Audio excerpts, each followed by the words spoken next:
Readings of Almighty God's Words. Exposing Antichrists. Item 10. They despise the truth, brazenly flout principles, and ignore the arrangements of God's house. Part 4. Some people constantly proclaim their faith in God, but when events befall them, they seek every brother's and sister's opinion while never seeking the opinion of Christ. They don't inquire about what Christ says, what his conclusion is, why he wants to do this thing, or how people should submit. They have sought every brother's and sister's opinion and are able to respect all of their opinions and thoughts. But they don't accept a single sentence spoken by Christ, showing no intention to submit. What is the nature of this? Aren't they antichrists? What's going on in this situation? Why don't they implement this matter? Why is it so hard for them to implement? There's a reason for this. They think, Christ has the truth and God's essence, but that's all official talk, just doctrines and slogans. When it comes to the real matters, you can't see through anyone at all. Your words are just spoken for us to hear, printed in books, and have nothing at all to do with your actual capabilities. So, if you determine someone to be an evil person or an antichrist, it might not be accurate. Why didn't I notice that he's evil or an antichrist? Why don't I understand this matter? Isn't this how they think? They believe. You've only met this person twice, seen him say a few words and do one thing, and you define him as evil. The brothers and sisters don't think so. How can you? Why should your words carry so much weight? I haven't seen any evil deeds from this person, nor do I know what bad things he has done, so I can't say amen to what you say. I have notions and reservations about what you're doing, but despite having notions, I can't express them outright, so I have to resort to indirect methods. I'll let the brothers and sisters decide this matter through voting. If the brothers and sisters disagree, then there's nothing to be done. Can you really prune all of them too?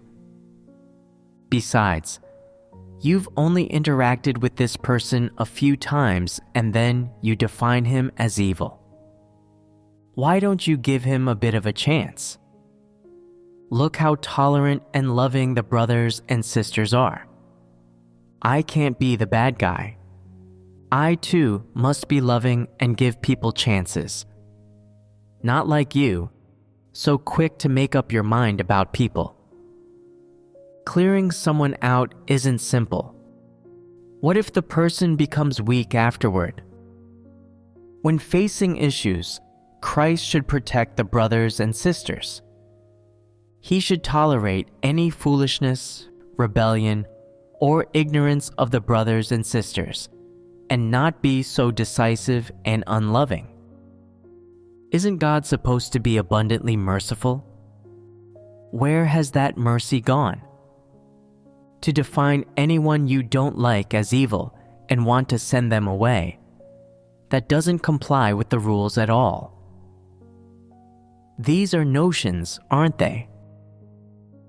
When Christ does something or makes a decision, if they don't agree with it, it becomes difficult to implement. They drag their feet, using various excuses and methods to oppose. They simply refuse to implement it or obey. Their intention is, if I don't implement this, then your task won't be accomplished.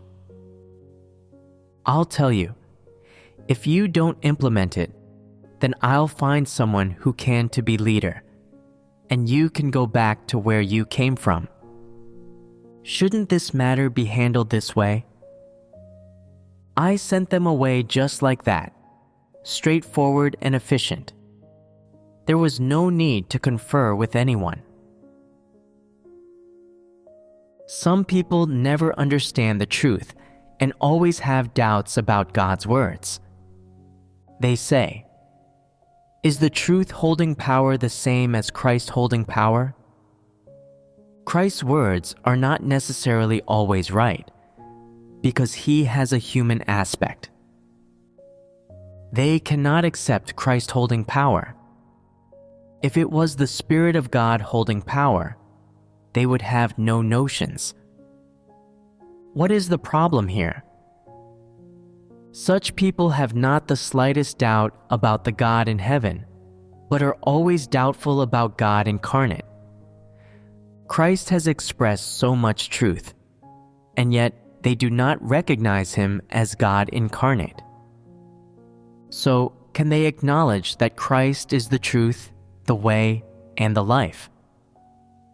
That is hard to say.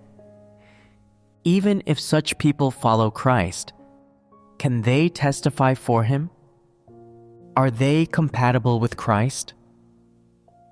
There isn't any definitive answer to these questions. It's also uncertain whether such people can follow to the end of the path. Some people fully acknowledge in their hearts that in God's house, the truth holds power. But how do they understand the truth holding power? They think that whatever work is done, as long as it's related to God's house, everyone should discuss and decide together. As long as a consensus is reached, no matter the outcome, it should be implemented. That, they believe, is what it means for the truth to hold power. Is this view correct? This is a grievous misconception. It is the most absurd and preposterous statement. Where does the truth come from? It is expressed by Christ.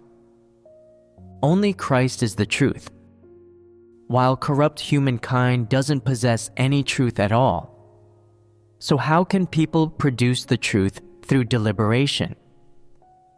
If people could produce the truth through deliberation, that would imply that corrupt humankind possesses the truth. Isn't that the most absurd thing? Therefore, the truth holding power means Christ holding power. It means God's words holding power, not everyone having power or having a say. Gathering together to fellowship about the truth and God's words is correct. This is church life.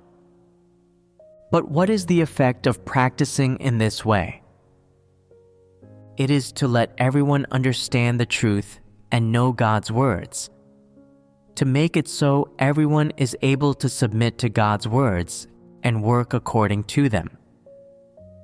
People gather to fellowship about the truth precisely because they do not understand it. If they understood the truth, they could directly submit to Christ and to God's words. That would be genuine submission. If one day God's chosen people all understand the truth, all can directly submit to, exalt, and testify for Christ, it will signify that God's chosen people have been made complete. Even more so, it will testify that God's house is ruled by the truth, by Christ. Only such facts and testimonies would prove that God has ruled as King on earth, and the kingdom of Christ has appeared. But how do some antichrists and false leaders understand the truth holding power? In their implementation, the truth holding power means the brothers and sisters holding power. No matter what work they do, if they can thoroughly grasp it, they do it according to their own will. If they can't, they fellowship with a few people and let the group decide. Can this prove that the truth is being practiced? Does the group's decision necessarily align with God's intentions? Can such practice bring about the truth holding power? Can it testify that Christ holds power in God's house?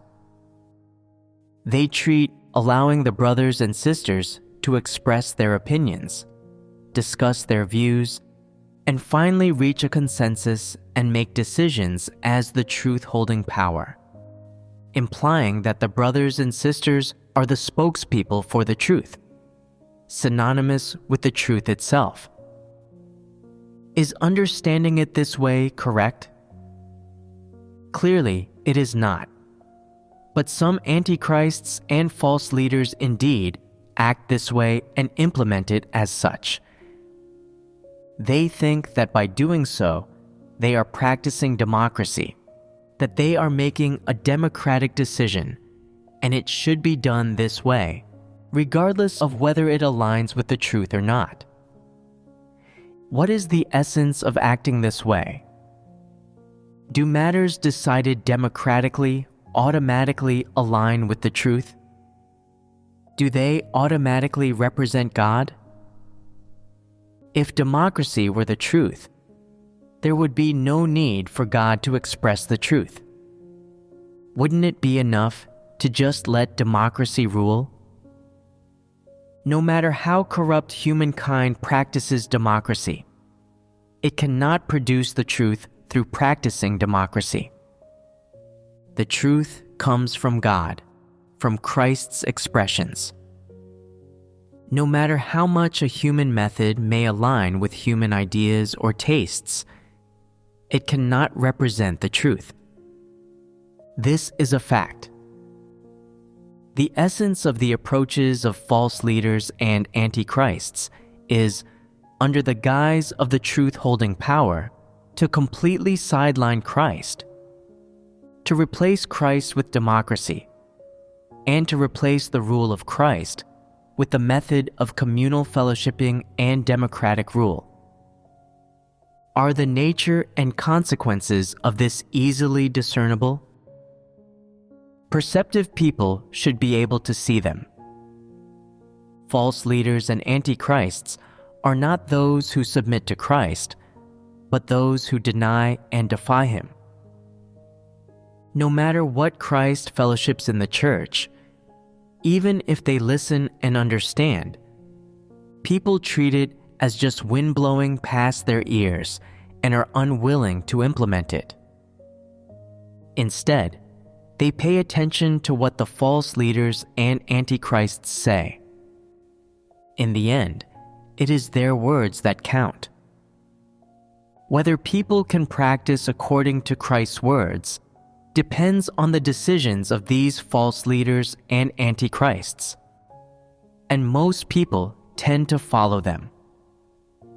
Antichrists implement a tight watch over church work, allowing only themselves to make decisions and not letting God have a say or hold power. They think, Christ is only here to inspect the work. You can say your piece and arrange the work, but how it's implemented is up to us. Don't interfere with our work. Isn't this what antichrists do? Antichrists are always saying, all the brothers and sisters have fellowshipped, or all the brothers and sisters have reached a consensus. Do those who say such things actually understand the truth? Who are the brothers and sisters? Aren't they just a group of people deeply corrupted by Satan? How much truth do they understand? How much of the truth reality do they possess? Can they represent Christ? Are they the embodiment of the truth? Can they be the spokespeople for the truth? Do they have any relationship with the truth? No. Since there is no relationship, why do those who say such things always regard the brothers and sisters as supreme? Why don't they exalt and testify for God? Why don't they speak and act according to the truth? Aren't those who speak in this way absurd people? After reading God's words and listening to sermons for so many years, they don't understand any truth and can't see what true brothers and sisters are. Aren't they blind? Now, all have been classified according to their kind. Many have revealed their true character. They are all Satan's ilk. They are purely beasts. Can't you see this clearly? You possess no truth at all. Some people are unwilling to listen to me dissect antichrists. They say, "Oh, don't always talk about such a trivial thing as antichrists. It's embarrassing. Why are you always dissecting antichrists? Would not dissecting them be okay? They must be dissected in this way to teach people to discern. Otherwise, once antichrists appear, they will unleash many heresies and fallacies, mislead many people, and even control the church and establish their own independent kingdom. Do you see clearly how serious the consequences of this matter are? Just now, we fellowshipped about what the truth-holding power is. Through the fellowship, people have seen the absurd methods and preposterous views of antichrists. Antichrists always want to hold power themselves and don't want Christ to hold power. So they turn the rule of the truth into a democratic form, advocating that everyone conferring together on matters is the truth-holding power. Isn't there Satan's trickery in this? Is the truth something that everyone can arrive at through deliberation? Truth is expressed by God and originates from God. Why can't you directly practice God's words, directly submit to God, and directly submit to God's arrangements? Why must Christ's commands be determined through everyone's deliberation? Isn't this Satan's plotting? Antichrists often unleash a set of theories to mislead people. And no matter which work task they implement, they have the final say, completely violating the truth principles. Looking at it from the manifestations of antichrists, what exactly is their disposition? Are they people who love positive things and love the truth? Do they have true submission toward God? Their essence is one of being averse to and hating the truth. Moreover, they are so arrogant that they lose all rationality, even lacking the basic conscience and reason that people should have. Such people are not worthy to be called human. They can only be said to be those of Satan's ilk. They are devils. Anyone who doesn't accept the truth in the slightest is a devil. This is beyond all doubt. There are also some people who adopt a neither humble nor arrogant attitude toward Christ's words. They neither express complete acceptance, nor do they oppose. When Christ speaks, fellowships the truth, discerns an individual, or assigns a work task. On the surface, they appear to be listening and taking notes, showing seriousness and cooperation. They take meticulous notes about everything, jotting down various marks, seemingly very interested in the truth and highly valuing what Christ says, as if they particularly love the truth and are unwaveringly faithful to Christ. But can such people's attitude toward the truth, their disposition, and their essence be seen from such superficial phenomena? They cannot. Such people seem to be taking notes and listening on the outside. But what are they really thinking in their hearts? When they look at what they've noted, they think, "What is all this?" Not a single useful line. Nothing that looks lofty or aligned with the truth, nor anything that seems logical to me. I might as well tear it up. Isn't this a kind of attitude? I've seen many people nodding and making various facial expressions while listening to sermons, taking notes at the same time too. But afterward, they don't take it seriously at all. They don't remember what they should implement, nor do they keep it in their hearts or act on it. As for practicing what they should, that's even less likely to happen. What they should implement is related to the work of God's house and their duty, and what they should enter into pertains to their personal entry. They don't implement what they should, and even less so do they take their personal entry seriously. They say, "It's been said that every sentence spoken and expressed by Christ is the truth, is what people should enter into, that it's all the truth, the way, and the life."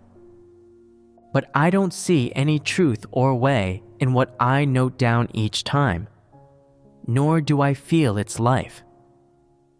So how could the statement that Christ has the essence of God be fulfilled? How could it be realized? How could it match up to what I see? It doesn't match up easily. Some people say, if this is their attitude after listening, then why did they even take notes? They seem to have a proper, serious, and responsible attitude. What's going on? There's only one reason. If someone who doesn't love the truth and is extremely averse to it can appear especially earnest and attentive when Christ speaks, their sole intention is nothing more than to just half-heartedly go through the motions, not genuine acceptance. Every time they read God's words, or come into contact with Christ and converse with Him, what they perceive is not the so-called loftiness, unfathomability, or wonder of God, but His practicality, normality, and insignificance.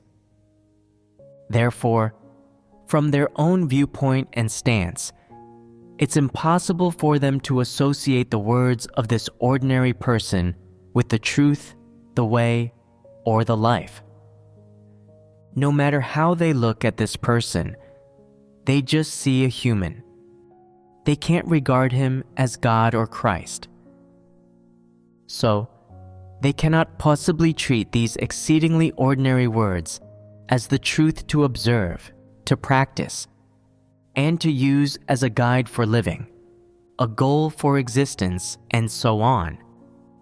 They find it distressing. They say, "How come I can't see any truth in these ordinary words? How can you all see it? Aren't these just ordinary words? They are human language, human text, human grammar, even using some human phrases and vocabulary, and dissecting some human proverbs and aspects of culture. How can these words contain the truth? Why can't I see it? Since you all say it's the truth, then I'll just follow along and parrot everyone else. I'll take notes because that's what everyone else is doing. But while you all regard him as the truth, I certainly don't. Truth is such a sacred word. It must be something extremely lofty. When it comes to the truth, it involves God. And when it involves God, it can't be so ordinary, so insignificant, so common. So, no matter how I scrutinize and analyze, I can't find any hint of God in him.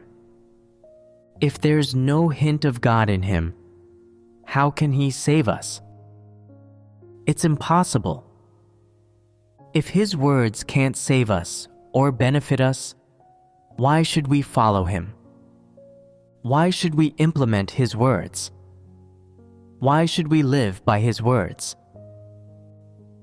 Now, they've shown their true colors as antichrists, haven't they? From beginning to end, their attitude toward the flesh in which God is incarnate is one of scrutiny. There is neither acceptance nor submission in the way they treat God's words. Much less do they practice, engage with, or experience them. Instead, they treat God's words with an attitude of resistance, opposition, and rejection. They reluctantly take some notes when Christ is conversing with people, but deep down, they don't accept a bit of it. After interacting with Christ, some people say, "Speaking and fellowshipping with God face to face is truly enjoyable." The Antichrist says, "I'll give it a try too. I'll talk face to face with Christ and see what Christ's facial expressions, actions, and speech are really like when he talks to people.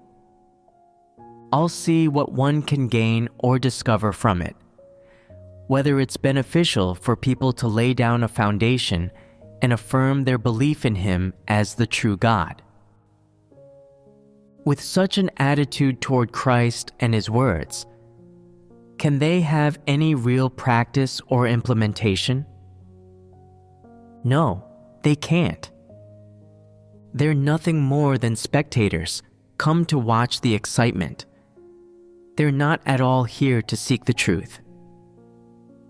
Do you think the attitude with which these people treat Christ and converse with him is a bit like a group of neighborhood ladies chatting together on the porch, where speaking to anyone doesn't require earnestness, and everyone just says what they want?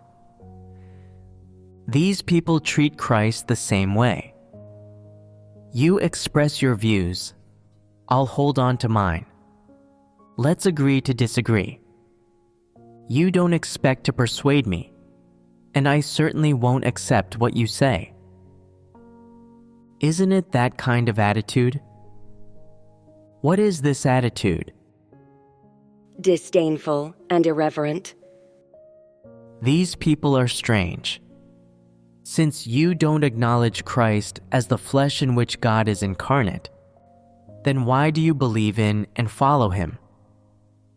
If you don't believe, why not just leave and be done with it? Who is forcing you to believe? No one is forcing you to believe in God. It's your own choice. When some people listen to my fellowship on a matter, they quickly develop different opinions. You think of it that way, but I think of it this way. You have your ideas regarding each matter, and I have mine. Everyone has their own ideas. What sort of creature would say this? When God supplies the truth to people, is it a kind of argument? Are God's words an academic theory? No. Then what are they? They are the truth. Be more specific. They are the principles and direction for human conduct, the necessities for people's life. Why do we say God supplies the truth to people? Has it ever been said that He supplies knowledge? Why do we say that God's words are for people to eat and drink? God's words are like people's food. They can sustain your physical body and allow you to live.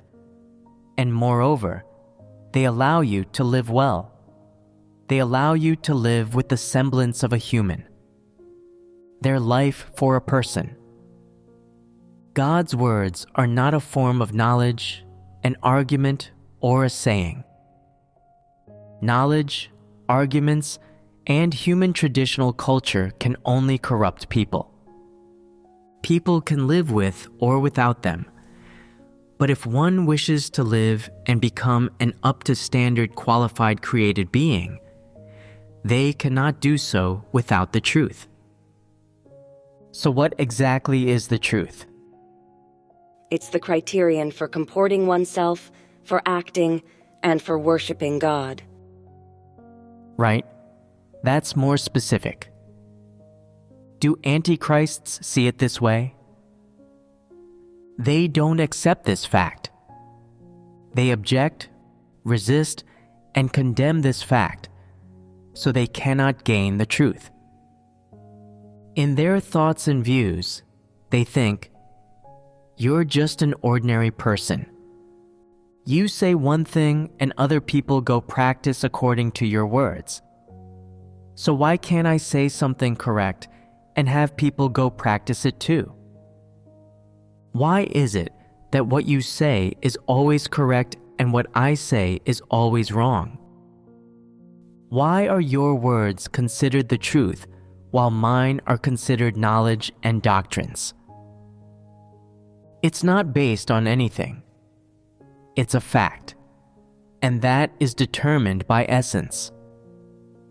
Christ is the flesh in which God is incarnate, and His essence is God. No one can deny this. Even if antichrists refuse to acknowledge or accept it, they cannot deny it. The moment man turns away from Christ and rejects Him is the moment of man's destruction. Without Christ and His words, no one can be saved. Isn't this a fact? What kind of edification can those words and theories of antichrists bring to people? If people don't accept them, will they suffer any loss? No, there won't be any loss. The words of antichrists have no positive influence on anyone, but rather have many negative impacts. If Christ didn't say a single sentence and just came to live a normal life for however many years before leaving, what would humankind gain? Besides bearing the cross, what else could humankind gain? They would still live in sin, confessing and repenting, inextricably trapped in sin, becoming increasingly depraved, and ultimately, when God's work ends, they would all be destroyed. That would be what becomes of humankind. But Christ came, expressed all the words God intended to say to man, supplied all the truth man needs, and revealed to man what God has and is. Didn't this bring about a turning point for man? In other words, didn't Christ's words create a turning point for man? What is this turning point? Primarily, it's the shift from humans facing condemnation and destruction to having the opportunity and hope of being saved. Isn't that a turning point? People's hope has arrived. They see the dawn and have the hope of being saved and surviving. When God destroys and punishes humankind, they can avoid destruction and punishment. So, for such a humankind that can survive, are Christ and His words a good or bad thing? they're a good thing.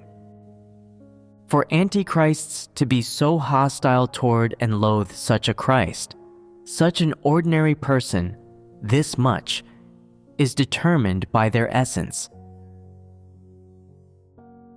There is another manifestation of antichrists in their treatment of God incarnate. They say, "As soon as I saw Christ was an ordinary person, notions formed in my mind. The Word appears in the flesh is an expression of God. It is the truth, and I admit it. I have a copy of the Word appears in the flesh, and that's enough. I don't need to have contact with Christ. If I have notions, negativity, or weakness, I can resolve them just by reading God's Word. It is easy to form notions if I have contact with God incarnate, and this will show I am too deeply corrupted. If I happen to be condemned by God, I will have no hope of salvation. So, it's better if I just read God's Word on my own. It is God in heaven who can save people. It is God's present words and fellowship, especially those words that expose Antichrist's disposition and essence, that most sting Antichrist's hearts and are the most painful to them. These are the words Antichrists are the least willing to read. Therefore, Antichrists wish in their hearts that God would leave the earth soon, so that they can rule by dint of their own power on earth. They believe that the flesh in which God is incarnate, this ordinary person, is superfluous to them. They always ponder, "Before listening to Christ's sermons, I felt I understood everything and was fine in all regards. But after listening to Christ's sermons, it's different. I now feel as if I have nothing. I feel I am so insignificant and pitiable."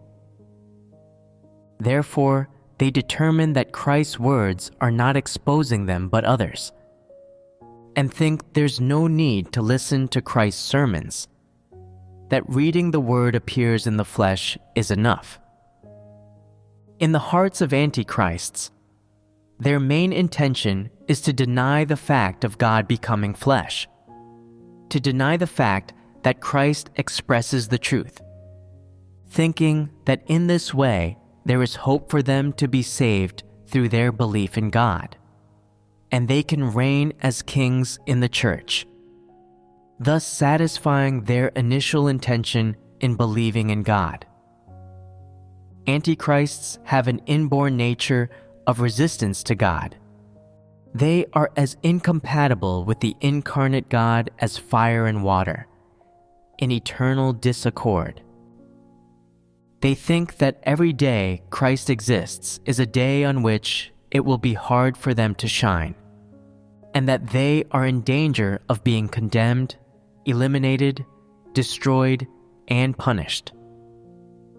So long as Christ does not speak and does not work, and so long as God's chosen people do not look up to Christ, then Antichrist's opportunity is upon them. They have a chance to demonstrate their abilities. With a wave of the hand, masses of people will defect to their side, and Antichrists can reign as kings. The nature essence of Antichrists is to be averse to the truth and hateful toward Christ. They compete with Christ over who is more talented or who is more capable. They compete with Christ over whose words carry more power and whose abilities are greater.